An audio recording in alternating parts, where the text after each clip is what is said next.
I was a horrible leader, or I thought I was a leader and I wasn't. When I was younger and less experienced, everybody can learn leadership skills. Everybody can learn how to cast a vision with a team and create goals together. Everybody can learn how to be a better communicator and grow their influence on others. And everybody can learn to develop others and pour time into them. There are actual skills and toolkits and methods that you can learn. And then what you kind of learn along the way as you're growing up and maturing is if you really listen well and you grow that skill better than all the others. My mom always said you have two ears and one mouth for a reason. You should listen twice as much as you talk. And I'm a talker. But when you learn to actively listen to others, you learn what they want and need so that they can succeed. And when you decide to do that. This is the Engaging Leadership Show where we uncover the stories and strategies behind successful educational leadership. In today's episode, we're going to be talking about educational leadership, modeling the way and walking the talk. How do we pull in best practice from industry to inform the way that our adults interact with our children in order to build leaders at every level? Today's guest on the show is a 2024 NASS Superintendent of the Year. He's a featured presenter nationally and is also a certified executive coach.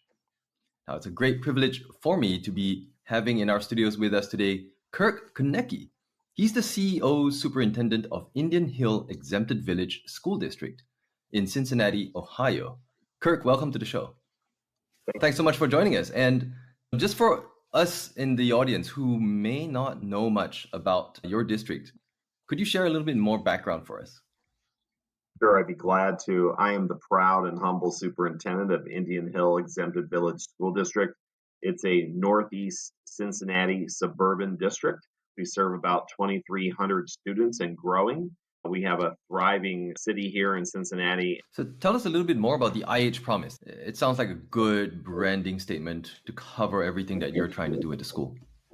Yeah, a promise is a two-way street between a community and its children. And the IH promise is our strategic brand and our strategic plan. And really, we're here to make sure that we're growing learners as doers, learners as individuals, and learners as the whole child. And those are our missions in this district. And we brought together our entire community a few years ago and did a comprehensive strategic planning process where we really made things actionable at the classroom level for teachers and students for the first time. That's amazing. What are some of the things that you think is unique to your community and how you're approaching that whole child development and learning approach? I think one of the surprises for many people in the community are that when you actually take student feedback, K through 12, not just what a couple of your juniors or seniors in high school think, you hear amazing things about students and their wants and needs. And then you also learn what is relevant to them. And what most educators and parents find is that the same things that they think are relevant, the same skills that they think children need, children actually think they need even more. And so when you find that alignment, then you can really work on the things that are important. And here we are working on creating problem solvers, building thinking classrooms for high level critical thinking skills, and building leaders. And those three areas really resonated with both students and families. That's amazing. It's incredible that you're taking feedback from all through K to 12. You typically would see maybe high school students or adults only giving high school students the voice sometimes in governing matters, and very rarely you get middle school, but all the way from K through 12. How did you go about doing that? I think our teachers are really adept at talking and communicating at the developmental level that's appropriate. A survey, for example, might look a lot different with a 6-year-old than it does with a 15-year-old. But our teachers take the time to plan out those questions that they ask thoughtfully, focus groups, roundtable dialogue, making sure that we're putting things out there with different formats to capture feedback, and then looking at different metrics from the students themselves. Quick learning bursts and quick hits to get feedback become very important. And then we also do that very routinely and intentionally every year with some of the other tools. Yeah, that's really amazing. And You mentioned something that resonated with me. You took all of this input and you boiled it all together and made it actionable in the classroom. Now, I would imagine that across K through 12, this would look very different at the developmental levels all the way up to the senior levels in high school. And the three areas that you mentioned earlier, problem solvers, thinking classrooms, building leaders. Now, this means so many different things at each of these different grade levels. Like, how did you and your team pull all of these together and translate what are these very key, important themes into something that your teachers could use every day in delivering curriculum and instruction? Yeah, that's a great question. Really, it's not about a bunch of different things. It's about translating everything into a common language. And so building the common language allows us to do all those things that you're thinking of together. And so leadership language becomes really important here. And that is something that a kindergarten student can learn and they can remember and they can use all through their life. So ultimately, we're trying to build and scaffold some common language about skills and about problem solving. We call it the 5 C's, critical thinking components. And of course, we're teaching about how students should think about character and values when making decisions. And then we can practice those things. The practice may look different for a third grader than it does for an eighth grader, but ultimately the common language is what matters. So we use a platform, for example, in kindergarten through fifth grade through the leader in me, and we're building those habits and those skills. And then that translates for our student leadership team at the middle school and the high school a little bit differently. Their presentation may be different based on how old they are, how mature they are. Wow. So, one of the things that immediately strikes me when thinking about leadership and thinking about delivering such a personalized approach to education with that common scaffolding that you mentioned is you got to have really solid teachers. Not just teachers, but the staff as well. Like even the support staff, everyone down to bus drivers to custodians, they've got to be living it out every day and helping the students. And how have you thought about this in terms of shaping the adults in the district to have a positive impact on kids? Yeah, I think it starts with making sure we hire, attract, and retain what I call the world's finest. I'm a big superhero comic book fan. When I was growing up, we get the world's finest teachers here. And then we want to make sure that we listen to them and that their professional learning is personalized for them so that they can then model the way for students. If you truly want to create a student centered culture and you want to make decisions that are good for students, you have to make sure the adults can do that first.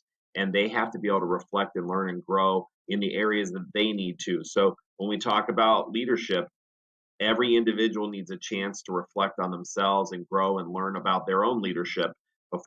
Make sure when we're screening for individuals that we are focused in on people who want to teach about problem solving skills and building thinking classrooms and leadership so that there's alignment with our mission and our vision in the district. And then, of course, we're always looking for people who want to do things both in and out of the classroom with students. And we're able to really get some of the finest educators here. They stay because they know that the students and the families will support them. We have more support in this public school than anywhere I've ever worked in Ohio over the last 30 years. And our families will bend over backwards to help our teachers make learning personal for their children. And that's really important. So that's really the secret sauce when all of that comes together around what you're learning. If I can paraphrase it a little bit, it's almost like you're building leaders in education at all levels within the district because you need each teacher to lead their classroom in a way that is aligned with this model. And you're intentionally hiring the world's finest. So it's almost like you're use the comic book analogy, maybe like building the Avengers of education in your district, which is very cool. We call them the Eduheroes here, and we literally recognize and celebrate our students every month and our adults as Eduheroes. And that's something that's really important to us because they are the best and they work the hardest.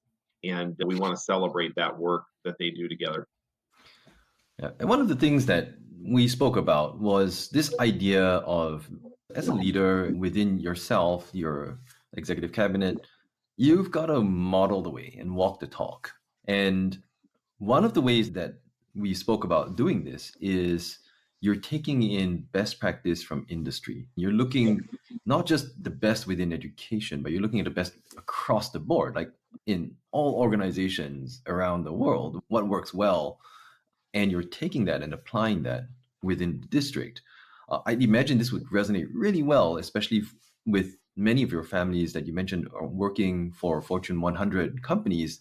That best practice should mesh quite neatly with them. Talk to me a little bit more about how that's applied.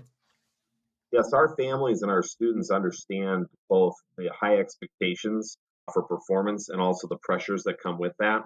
And it doesn't really matter what industry we're talking about. When we talk about powerful learning, we want those models for our children here at Indian Hill. So we have worked with some powerhouse leadership models, Blanchard, Maxwell, Covey. We look for the finest from folks like Procter and Gamble, GE Aviation, and what are they putting their management teams through for learning, and those kinds of powerful examples in the content and the curricula they either use or develop. We had a team visit the Naval Academy last fall because leadership is so important to them on top of their core content areas. And so we want to learn that, because what everybody in industry is telling us is they need leaders now. They need students to have these practical skills before they get to them. That helps everything. And what we want for our children here is we want them to be able to narrow the field and decide what they don't like and what they do a little bit sooner than maybe they used to in the past. That doesn't mean they can't have a wonderful college experience or they can't enlist, or those powerful communication and leadership skills to take with them wherever they go. And then we try to glean the feedback from that after they leave us to see if we did things the right way. And I think what we find is when we teach presentation, communication, and leadership skills, they have more success wherever they go. And that's what we're hearing that industry leaders want. Yeah, that makes a lot of sense. And one of the things that we talk about is the decay of technical skills has just become so much faster because of how quickly technology is advancing. When I was in school, the job of a digital marketer, for example, just didn't exist. An AI specialist didn't exist. And these were new jobs created in the last 5, 10 years. And what has persisted over time are these soft skills. Turns out aren't that soft. You have presentation skills, communication skills. These will always be the domain of human beings. Like you have to deal with other human beings, and you have to be able to do that well. Yeah, I think you hit on something really important, right? But they're not really soft skills. They're skills necessary for success in life, and we need to double down on morals and ethics and values training so that people can actually be coached up and mentored to use leadership skills in a world where it's obvious that we could use more leadership. Absolutely. And there's so many factors today that are calling on leaders to dig deep into what are your values? What ethics do you live by? How do you want to use AI? To use a very cliched example, but these leadership challenges will only intensify into the future. And I think what your team is doing in preparing the kids to thrive in such a world is the right approach. And I want to circle back a little bit on pulling some of these best practices in Covey, Blanchard. Do you find it difficult sometimes to be able to adapt the context to education? And I ask that because it can be different from leading, say, a software development team or leading like an engineering team to build an airplane. And like teachers who are a little bit more independent in teaching, say, a classroom of kids, that context is quite different. So how do you help the adults in the district take the right lessons and apply them in the correct way? That's a great question. Situational leadership can be taught in any content area, and exemplars are something that teachers are really good at thinking about when they plan out lessons and units. The great thing about project based learning is that you can build units that are really localized curricula around the problems and issues that your own community or region or state or even country face. And then you can scaffold in the different kinds of terms and content and learning examples that you want. So, really, to answer your question, great teachers who put together great lesson plans, they can always find a way to work in leadership language and content and connect examples. What we find is that we get buy-in when we have students and teachers who can have shared experiences around the common language. So someone who hasn't been exposed to the Blanchard Institute may not want to use it until they have a chance to learn it. And then once they learn that they can adapt it and apply it to what they already do, they find a way to layer it in.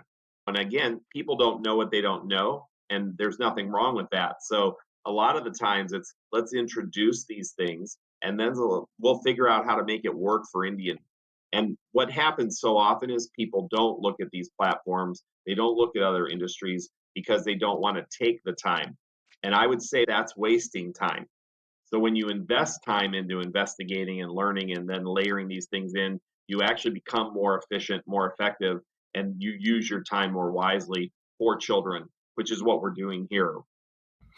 Yeah, I like that. It really is that investment of time and taking the time to internalize something that is perhaps universal, but then applying it within your specific context, which is such an important meta skill that we want the kids to learn. And so to a certain extent, like adults, we got to role model that. As you said, model the way, walk the talk. You got to do it first.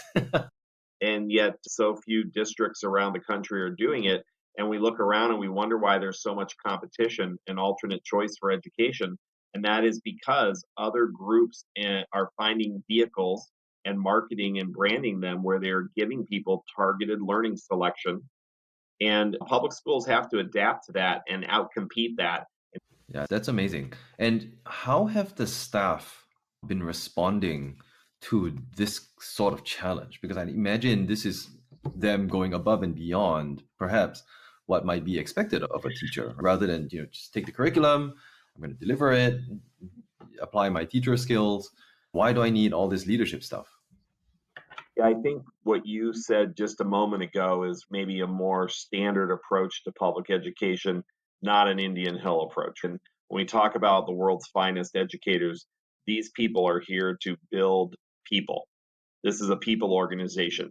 They're here to create successful people with learning about leadership as an individual or a team. There's a lot of natural buy in here with that.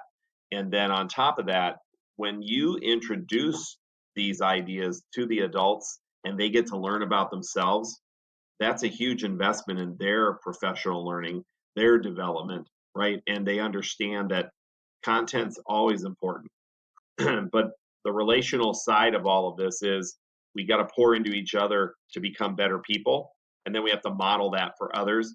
And children desperately need that and deserve it. And so we're here to do that together. And over time, our teachers have fun with it as well. But it's about building themselves up while they're building others up. Yeah, and I want to call back to that word that you used previously, invest. I think so often we get it wrong, right? We think that this is an additional cost, it's something else on my plate, which is already full to the brim. And now I've got to take on this leadership stuff. And instead, you flipped it on the head and said, this is an investment that will make that plate bigger in the future so that you can handle more. If you show me a district where people are having trouble, where employees think there's micromanagement, there's low trust. But you show me a place where people are leaving in droves, they're probably not working on the right things. When we talk about the biggest challenge that public schools and leaders in any industry face, it's to attract, retain, and develop the best talent and keep them to have the best culture. Like you said, we're not trying to flip it on its head. We're just trying to do what we think is right and focus on that right work for people so that they do stay, they do thrive, and they develop here.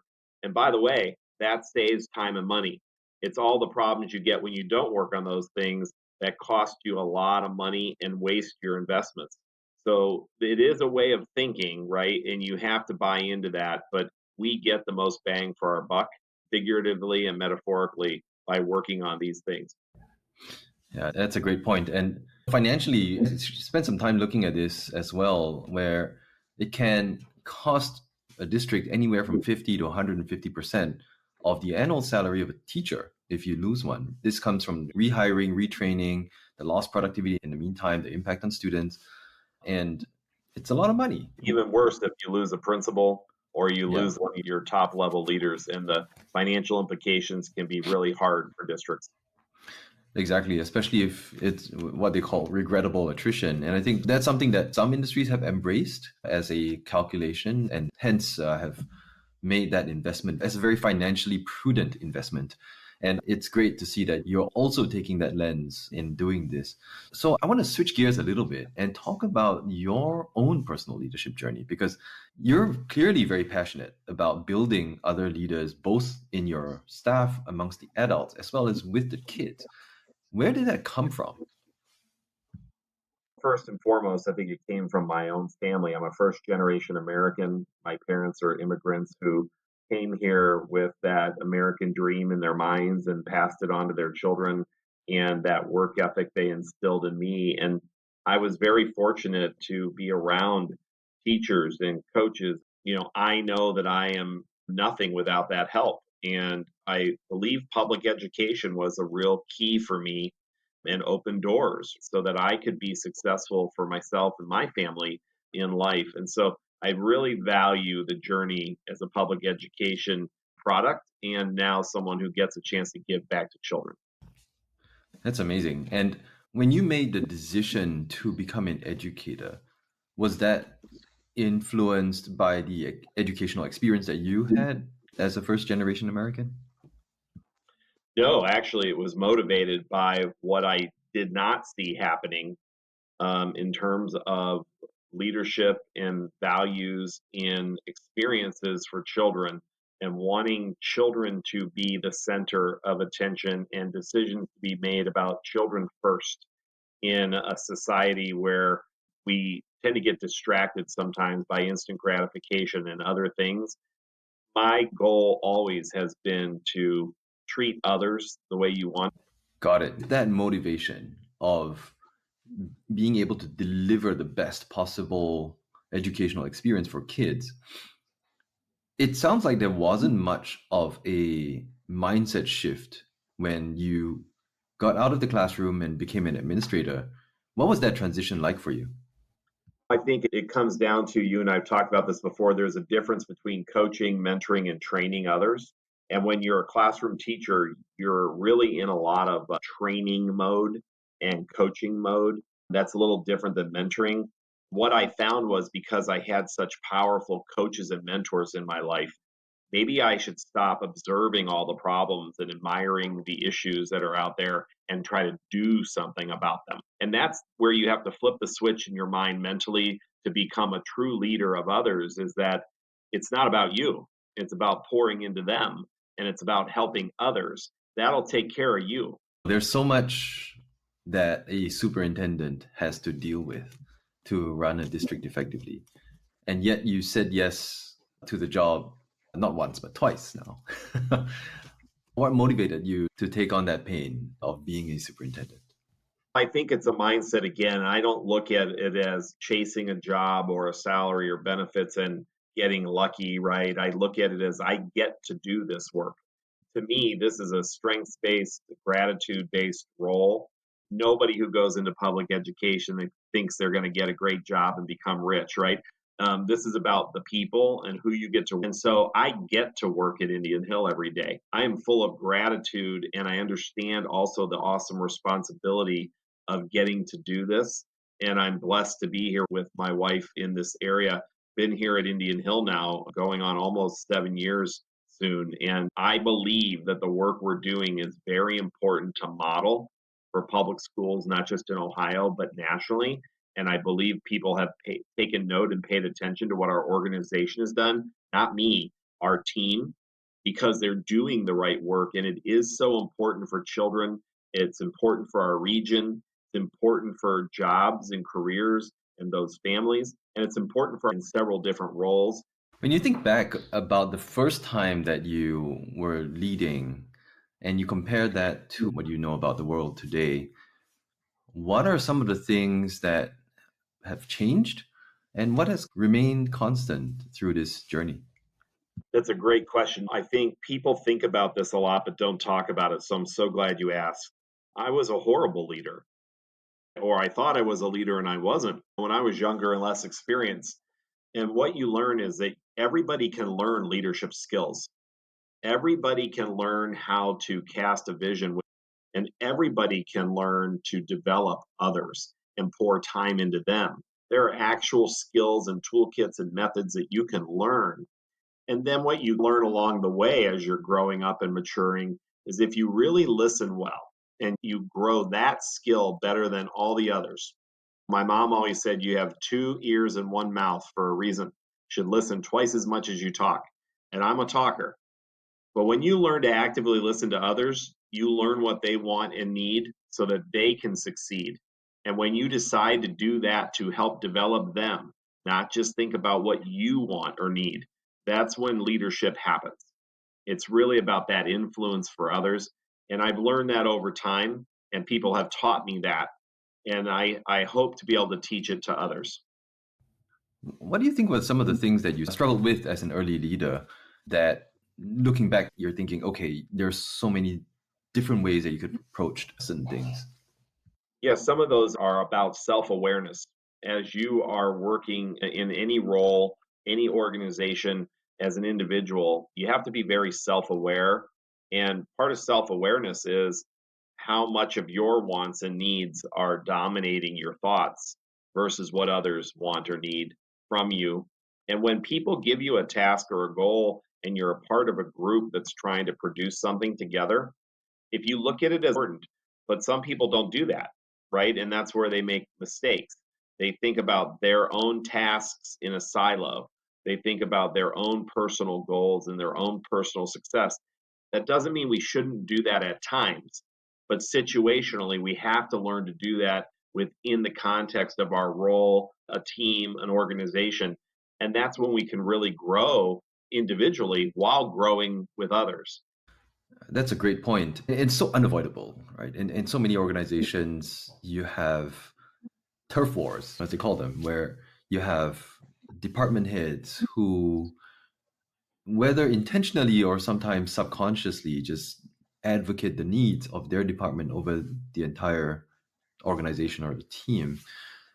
And now, thinking back as a leader with this awareness, when you recognize this behavior in another leader, how do you realign them?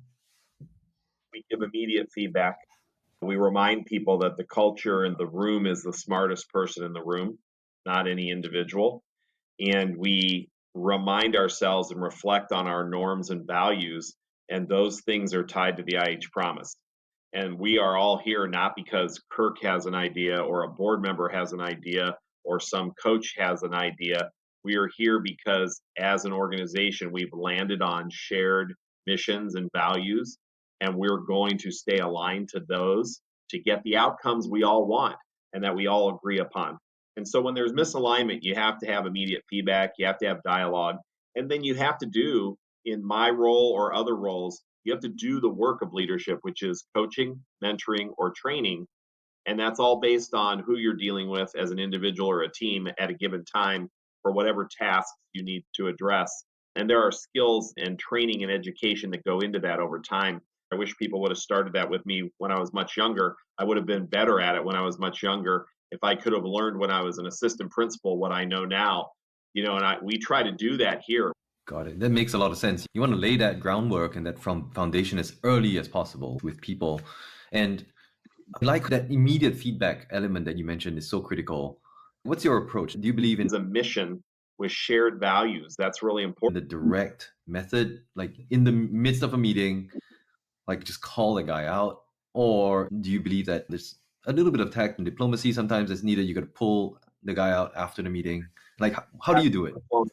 Yeah, tactful diplomacy is always needed. And situationally, people are either unable, capable, or able to get a task done, either individually or with a team. And so when you recognize that there's a problem, there are different styles you have to use to address those situations. Some people may need called out in front of a group, some people may need it after the meeting, Some people might need you to step out with them immediately. It really depends on the situation. But in order to they really become more self-aware and to understand that when they communicate, there's lots of ways they can communicate, and to do some real critical thinking and listening before they choose things and before they make decisions. And it's that gap between an event and a response where someone gets to decide, are they going to lead or not? And that's what we have to recognize as leaders to help people through situations. And when they don't do it, we practice and we get better. That's the mark of a true leader sometimes. The answer to the question is it depends. You never have a one size fits all approach because you can't do that. Like human beings, we're the same, but at the same time, we're not. Everyone's unique. As a leader, sometimes having to straddle that dissonance in how we view the human condition is really important. And a great leader I heard speak once, Stephen Covey, said, "You're never going to get it right all the time either. So if you spend all your time worrying about, that's a problem." So there's a lot of reasons to have these huge change management processes in place that almost half of them turn out wrong. Learning agility is a real leadership component skill that you can practice and get better at over time.